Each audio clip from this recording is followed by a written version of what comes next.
Eu trabalhei com política há muito tempo. Respira, rebola, relaxa, não tem nada de pornografia nessa história. Eu garanto.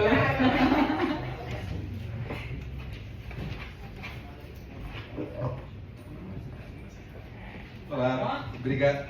Posso? Já cliquei sem querer aqui. Obrigado a todos aí, resistindo, eu vou ser o último aqui a ser apresentado. Queria falar sobre o filme Respira, Rebola, Relaxa, é um filme sobre a Fadinha, que é a primeira doula do Brasil. Não sei se todos aqui estão cientes sobre esse trabalho de doula, né? A origem do filme é esse garoto aqui, o Francisco, tem 4 meses, é o meu filho, e ele foi doulado pela Fadinha, que é essa senhora aqui, junto com a minha mãe, minha esposa. Ela foi, além de doula do meu filho, essa história veio um pouco de antes, né? A origem do filme vem da origem do filme mesmo, que a minha mãe, há 39 anos atrás agora, foi também doulada pela Fadinha, e eu nasci também assessorado por ela. Então ela...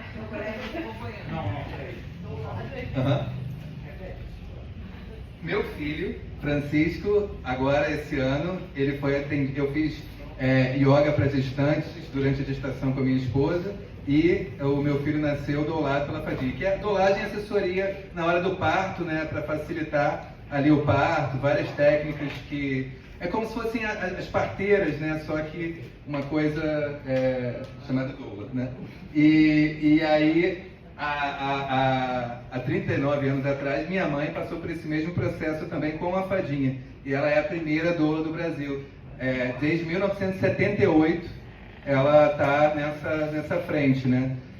Na época, era o hype, né, da Zona Sul, carioca, saía no Fantástico, Globo Repórter. Ela trouxe também a Chantala, que é massagem para bebês, né, que meu filho faz também todos os dias. É o spa do Francisco que a gente fala. Então, assim, a origem do filme mesmo aconteceu há 39 anos atrás, e ela vem desde... Eu nasci em 86 e ela vem desde 78 nesse trabalho, né? A protagonista é a Fadinha, né? A primeira doula do Brasil, com 40 anos de experiência. Ela é professora de yoga para gestantes com método próprio, ela é autora de vários livros. Então isso democratizou o trabalho da doulagem para o Brasil inteiro, ela é referência internacional nesse trabalho. Ela introduziu a técnica da Chantala, que é essa massagem para bebês, e esses livros que foram lançados, que popularizou muito o trabalho da doulagem e da Chantala pelo mundo. Então esse é um longa documentário de 90 minutos que celebra a trajetória da Fadinha, e intermediado pela história dela, vem a história do parto humanizado no Brasil, que é uma luta grande, né, contra a violência obstétrica e pelo respeito à mulher. Eu sou homem, né, mas assim, foi introduzido aí a esse universo. Não, às vezes é importante explicar, né? E eu não conhecia muita coisa, sabe? Eu fui pai e aí eu tive que aprender. E a yoga gestante me trouxe muito isso, que a Fadinha não só faz a yoga, né, para você... mas também tem educação perinatal. Então eu não sabia quase nada sobre o universo maternal e do bebê. Então ela ensina muita coisa, são 40 anos de experiência, né? Então vocês imaginam, desmistifica muita coisa também, né? Então, ao longo do documentário a gente vai acompanhar uma personagem gestante, que a gente ainda não sabe quem é, porque o projeto tem que sair, e aí a gente vai acompanhar. Poderia ter sido a minha história, mas na época eu acompanhei da forma que eu pude.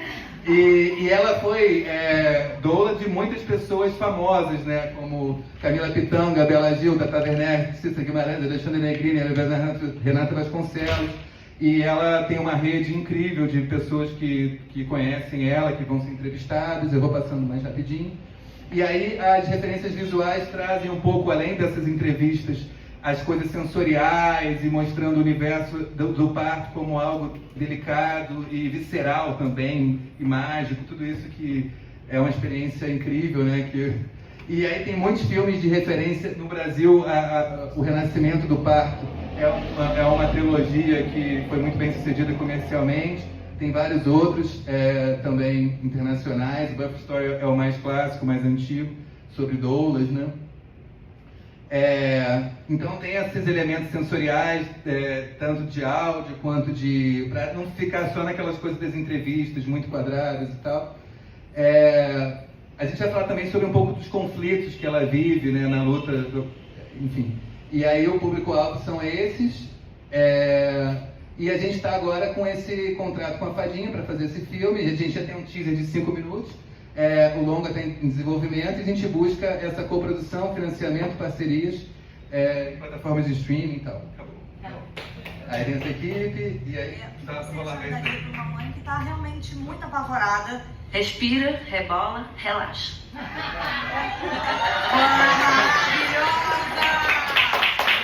Eu não expliquei por que o filme se chama Respira, Rebola e Relaxa. É o slogan dela, né? Então é isso. Desculpa aí pela correria. Bom, parabéns, muito legal. Acho que é um trabalho importante realmente de ser divulgado, né, no país. O país continua sendo recorde de a gente está de vice agora. Está de vice? Para quem? Para a Turquia? Eu estou na dúvida agora, para te precisar, mas mais de 50%, recomendado pela Organização de Saúde, 15% de cesáreas, né, a gente ultrapassa 50%. Então, super importante. E legal saber que já tem, quase um subgênero, né, porque já tem tantos filmes, já tem tantas referências e bem-sucedidas, né, como você falou. Mas eu fico com uma dúvida. A gente vai acompanhar ela fazendo esse parto, e ela contando a história dela, né? Mas o quanto que a gente vai conhecer dela, da personalidade dela? Quanto vai ser só, digamos que um viés mais ativista de defender esse tipo de parto humanizado? E quanto que a gente vai mergulhar mais na personagem? A Fadinha é uma pessoa muito interessante. Assim, a trajetória dela passa pela revolução hippie, por exemplo, né, alimentação macrobiótica, aquilo tudo que a gente viveu nos anos 70 e tal, ela teve à frente disso, né? A luta pelas liberdades da mulher, esse tipo de coisa. Então toda essa narrativa vem junto com a narrativa dela, né? E tem um conflito também que eu quero trabalhar, é um pouco delicado, mas que eu acho importante, que é esse momento agora do mundo muito digital, informacional e tal, e o universo dela é muito orgânico, então ela tem uma grande dificuldade de se inserir nesse mundo digital e fazer isso como marketing do trabalho dela. Antes ela era única e era a grande referência nesse mercado, e agora existem muitas. O universo da doulagem é incrível, é gigantesco e muito identitário hoje em dia. Então ela era referência para todos os tipos e agora tem doulas para todos os tipos de segmentos de mulheres, até de... enfim. E ela representa essa diversidade que ela atingia isso no passado e hoje em dia não. Então tem esse conflito da dificuldade dela se inserir, ter a mesma relevância que ela já teve. Então tem uma certa... Esse documentário eu fiz como uma homenagem também e um reconhecimento do trabalho dela, que hoje em dia talvez ela não esteja tendo o reconhecimento devido. Ela já foi em muitos programas de TV, já apareceu muito, e hoje em dia ela se sente talvez um pouco, com essa trajetória toda, um pouco desvalorizada, assim. Então eu quero trazer um pouco desse conflito também, que é real, e eu acho que... Legal. E assim, a sua apresentação foi muito boa, foi muito clara, você foi bater todos os pontos ali, a gente tem todas as informações, mas você começa falando sobre a sua ligação, né? Ela fez a doulagem do seu filho e a sua própria, do seu nascimento. Isso vai estar no filme? Esse projeto começou com essa ideia de fazer uma narrativa pessoal minha, onde eu era o protagonista e tal. Aí eu me botei ali assim, de humildade e percebi que perto da Fadinha eu não sou ninguém, né? Então, tá no filme porque o movimento, essa história, eu tô com a Fadinha, não só eu estou produzindo esse projeto, eu também assumi as redes sociais. Eu criei uma agência dentro da minha produtora, Tag Filmes, para poder ajudá-la a conseguir divulgar os cursos dela e tal.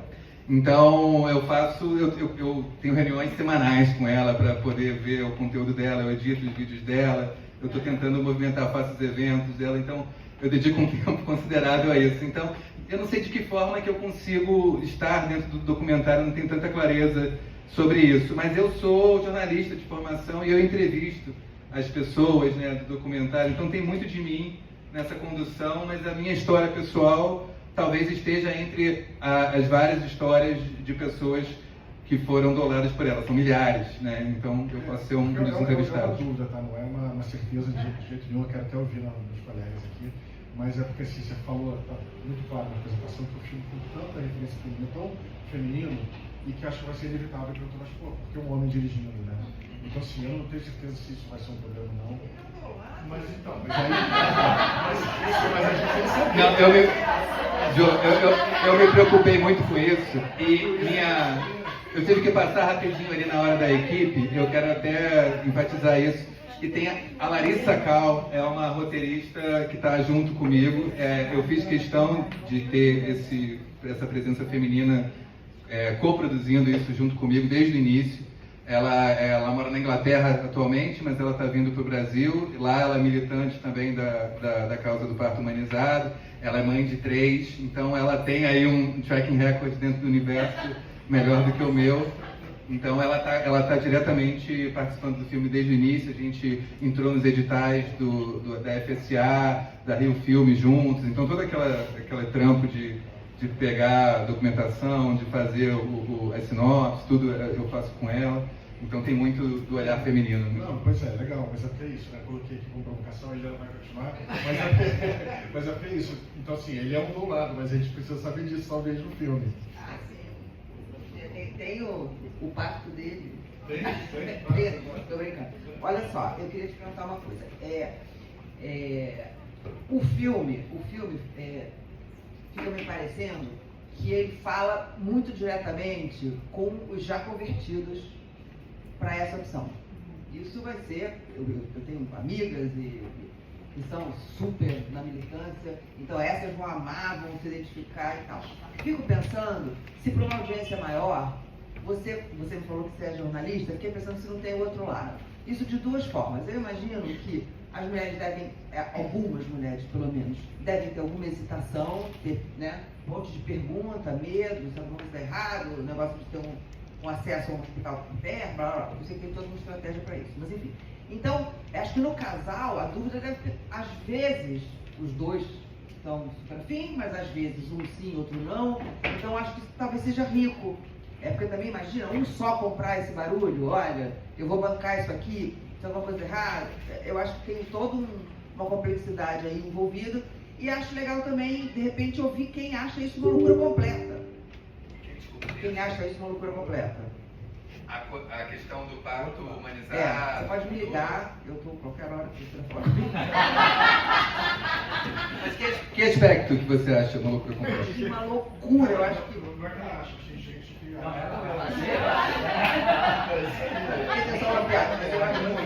Não, mas eu acho que vale a pena, não só, entendeu?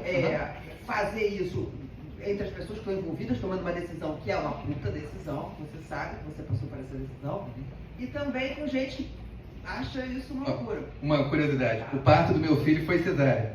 Agora estamos falando. Porque não é preciso. Eu sei. Às vezes é preciso e a gente não pode, o que você está falando é real. O que é loucura é a gente obrigar uma mulher a fazer algo contra a vontade dela e ela levar isso até as últimas consequências. E não é o caso da Fadinha.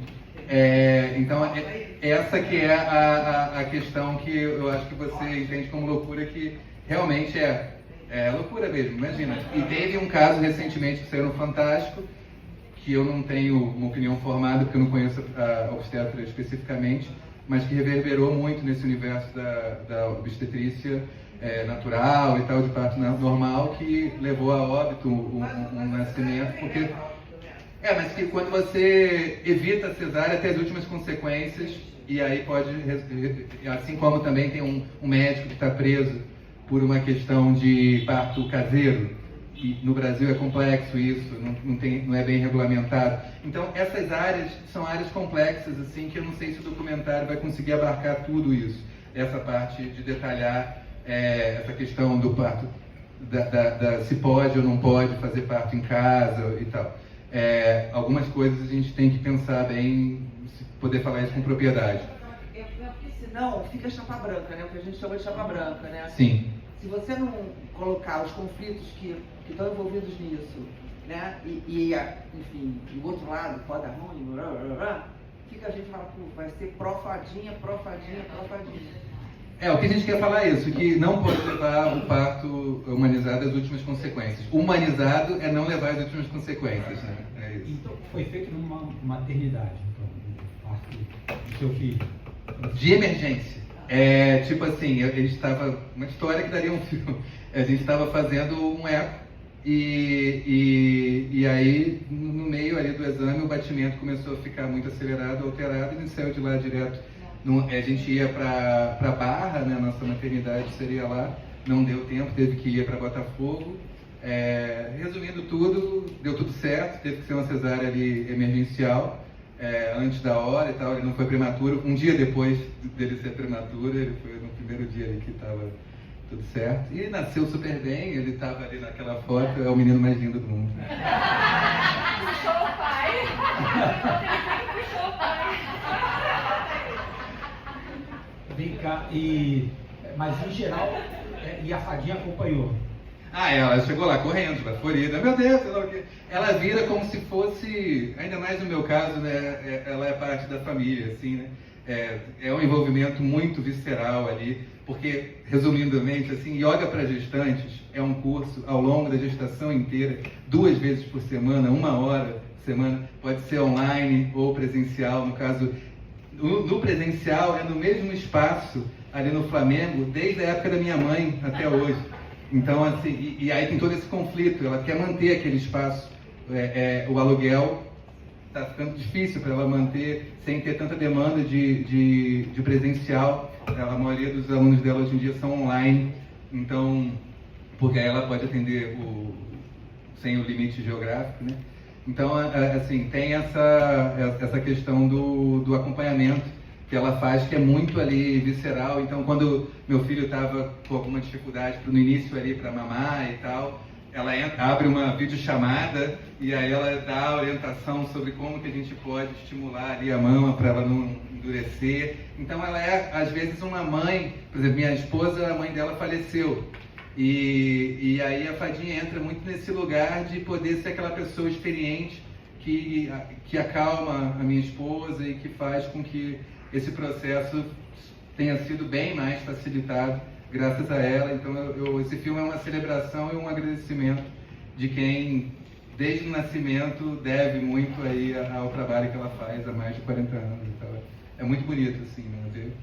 E merece ser celebrado e eternizado, né? Ela, enfim, ela já tem idade, né? E ela continua nativa, trabalhando, mas é importante que essa história seja eternizada de alguma forma. Então, meu esforço é muito para isso, né? Que essa história seja materializada num documentário que mostre essa história dela de uma forma de celebração, assim, e honrando essa trajetória bonita, assim.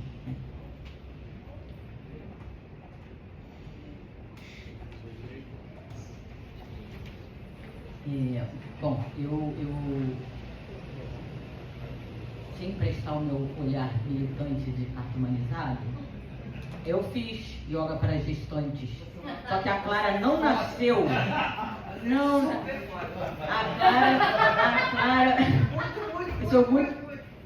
a Clara nasceu de cesariano, né? Mas enfim, não vou chegar nesse lugar ainda não. Daqui a pouco eu chego nele. Eu acho que tem algumas coisas interessantes uma que é legal você se colocar nessa história.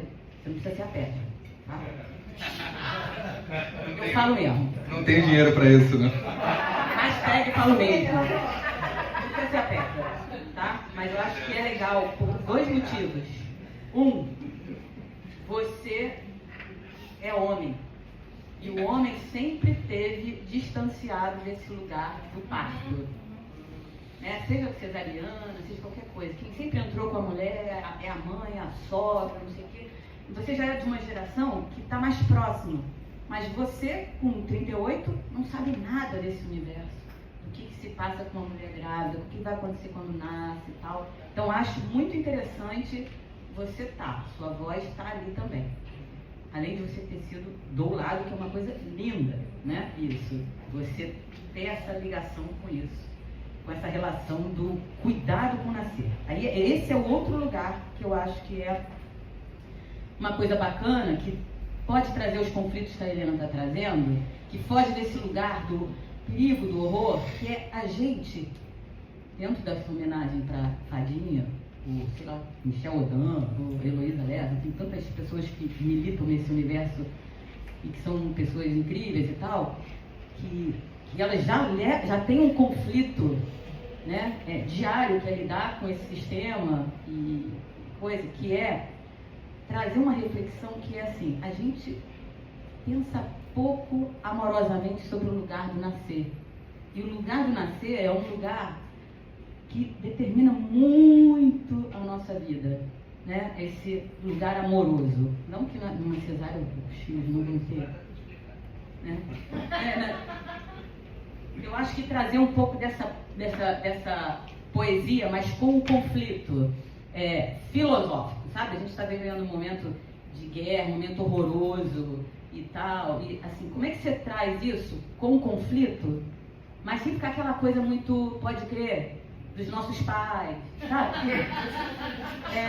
Eu acho que esse é um desafio. Traz o conflito, que não é panfletário, e também não ser uma coisa panfletária, mas trazer isso como uma coisa de reflexão. O próprio conflito da Fadinha é interessante, mas, por exemplo, eu conheço a Fadinha desse lugar aí, mas eu conheço pouco da intimidade da Fadinha, dos conflitos da Fadinha, que não é o conflito dela com profissional, sistema, né? A coisa profissional, e o profissional do plano de saúde que quer marcar, né? A mulher vai para a primeira consulta, o cara já marca lá a cesariana. Isso aí a militância já sabe, né? Mas assim, trazer um pouco de reflexão para quem não sabe e aí trazer através desse lugar que pode ser um lugar mais seguro, que pode ser isso, aquilo, tarará. Isso aí você vai resolver, entendeu? Mas eu queria ter mais, para quem está de fora, mais vínculo com essa história. Então eu acho que você como homem é legal e acho que trazer um pouco desse mundo líquido que a gente está, essas relações líquidas, essas relações tão superficiais e para uma coisa tão importante, né? A coisa do mundo digital é algo que me vem muito à cabeça quando você fala isso, assim, né? Vocês sabem quem nasce em 2025, de que geração é? Geração beta. Meu filho é da geração beta. É uma criança que nasce no ano que a inteligência artificial